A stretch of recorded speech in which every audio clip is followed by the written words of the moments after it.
citados em várias mensagens, ele disse, olha, lendo normalmente, quando o Senhor abençoa os homens um pouquinho, são 3 coisas maiores que normalmente acabam trazendo os ministros para um lugar de rotineiro. Quer dizer, o que é onde a maioria acaba caindo. É o trilho, a palavra que ele usou aqui é o trilho, igual da carroça, né? Tem 3 coisas. Tem ali o trilho, que a maioria cai nesses trilhos. Tem aqui 3 coisas. E notando essas coisas, uma delas é o dinheiro. Vamos falar do dinheiro um pouquinho também, né, pastor? Vamos falar do dinheiro. Outra, mulheres. E depois, popularidade. Essas 3 coisas. Eu noto nas Escrituras que onde o dinheiro foi o profeta Balaão, que se vendeu pelo seu dom. Ele tinha um dom maravilhoso. Balaão tinha um dom maravilhoso. Por causa do dinheiro, que Balaque lhe tinha oferecido tanto dinheiro. Muitos de vocês estão familiarizados com a história.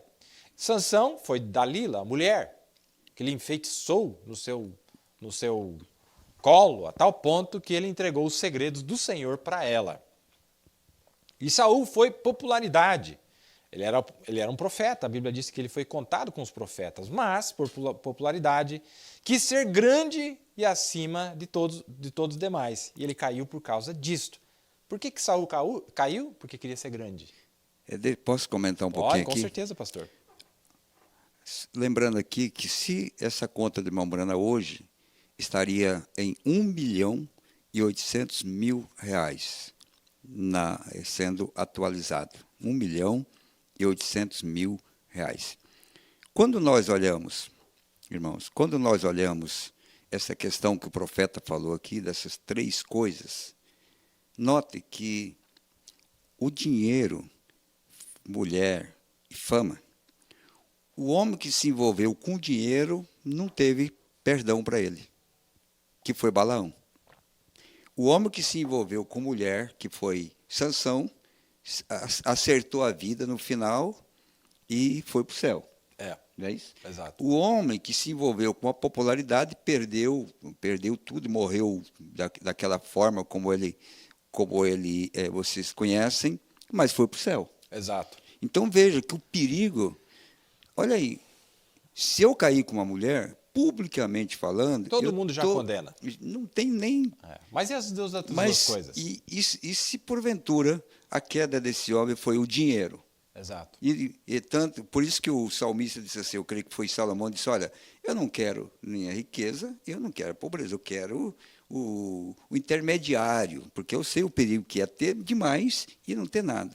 Então, mas no julgamento popular, que é o que aconteceu com essa mulher, que o profeta disse que 70% condenou aquele homem, veja, que a questão do dinheiro, quantos homens já caíram? E ninguém vê. Que eles caíram. É tão perigoso que o profeta chega a dizer na mensagem, sendo guiado pelo Espírito Santo, em 56, dia 19 de fevereiro, ele diz assim, olha, ele fala dessas 3 coisas e ele disse, olha, uma voz falou comigo, vocês já leram a história da minha vida, quando ele me disse, nunca fume, beba ou corrompa teu corpo. E eu sempre me mantive reverente. Veja, que no caso do irmão Brana, a voz foi um reforço para o profeta. Mesmo quando ele não era cristão, a voz disse, não faça isto. Não é verdade, pastor? Isso. Uma coisa além, olha, não se envolva com mulheres. Não faça isto. Para o profeta de Deus. Mas aí ele diz assim, ó, no parágrafo 10. Eu nunca tive muito medo disto. Nunca tive muito medo disso, de mulher e tal. Mas o teste do dinheiro, aí está a coisa que me incomodava. Olha só. Dessas 3 coisas, popularidade, porque olha o dom do profeta, irmão, para ser popular, imagina. Mas isso não me incomodava. Mas olha, o teste do dinheiro foi a coisa que me incomodou. Porque eu era muito pobre. Eu pensava que o dinheiro, eu disse, Senhor, indo nas reuniões, eu disse para o Senhor, eu certamente vou deixar o dinheiro lá de fundo, se o Senhor me ajudar, e eu nunca vou deixar ninguém implorar por dinheiro nas minhas reuniões, e se chegar um tempo quando tu me falhares, quer dizer, tu me deixar na mão, né? Quando as ofertas não cobrirem. Isso. Só em tirar ofertas, e se tu me falhares, eu saio do campo. Agora, por 9 anos, ele me manteve no campo. E aí ele fala aqui na Califórnia, quando ele perdeu $5.000 em uma reunião. $5.000 de defasagem em uma reunião. Aí ele disse que ia sair do campo, aí o Billy Paul falou, pai, mas você vai fazer isso mesmo? Vocês conhecem a história, não é? Mas o profeta disse aqui, a respeito do dinheiro, o perigo do dinheiro. É importante, que é o que nós começamos a falar aqui. Olha, você chega a um estado, irmão, os pastores que têm uma igreja fiel e são pessoas maravilhosas que sustentam a igreja com seus dízimos, suas ofertas, nós corremos esse risco, irmão, de estabilizar o nosso trabalho, porque nós não precisamos mais.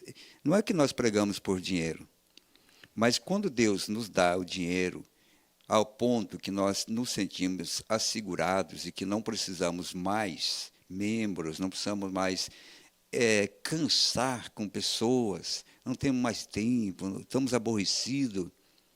Esse, para mim, é o pior perigo. Eu não quero. Eu já passei pelas minhas dores, já passei pelos momentos muito difíceis, e hoje eu poderia hoje uma vida mais tranquila, pelo que Deus tem me dado, para a minha subsistência, com muita tranquilidade, sem ter que voltar cheque sem fundo, sem ter que estar implorando um amigo para mandar dinheiro para mim, graças a Deus. Eu não digo isso por orgulho, eu digo isso pela graça que Deus tem me dado. E eu vejo o seguinte, eu vou parar, posso parar a qualquer instante, se Deus assim permitir. O dia que Deus permitir, Ele para. O diabo não vai me parar. Isso eu posso garantir para vocês, que Satanás não vai me parar. Deus me para, mas Satanás não me para. Então, eu estou disposto a trabalhar enquanto eu puder, porque pode chegar o momento que nós não, como disse Jesus, trabalhar enquanto é dia, porque a noite vem quando não poderás mais trabalhar. Então, eu quero trabalhar. Mas essa estabilidade financeira, de ter uma boa igreja, uma boa renda financeira, e te estabilizou, que você não faz mais nada. Olha, chegou o tempo, isso é inaceitável diante de Deus. Isso é a mesma coisa, irmãos. Não é errado um pastor trabalhar. Paulo trabalhava, o Mombranda trabalhou por 17 anos sem pegar o dinheiro da igreja. Vocês conhecem a história do profeta, que é o nosso exemplo. Né? É o nosso exemplo. Ele trabalhou 17 anos, eu nunca peguei nada da igreja, mas eu investia na igreja, eu era guarda-bosque, vocês conhecem a história. Não é errado trabalhar. Mas quando o trabalho do pastor toma o seu lugar, então ele não é um pastor. A igreja passa a ser um bico na vida dele. Ele não tem a igreja como em primeiro plano. Por isso é que a igreja sente esse vazio, essa falta, essa aproximação.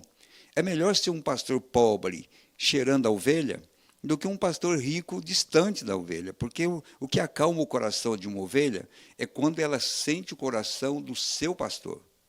Tem coisa, irmãos, que nenhum de meus auxiliares vai fazer por você. Você não vai ser ajudado, você não vai sentir seguro, por mais que esses homens sejam homens de Deus, levantados por Deus, são mestres, são evangelistas, são grandes ministros, mas tem coisas que a ovelha, ela só vai se sentir amparada quando ela sentir o coração do pastor batendo junto com o dela.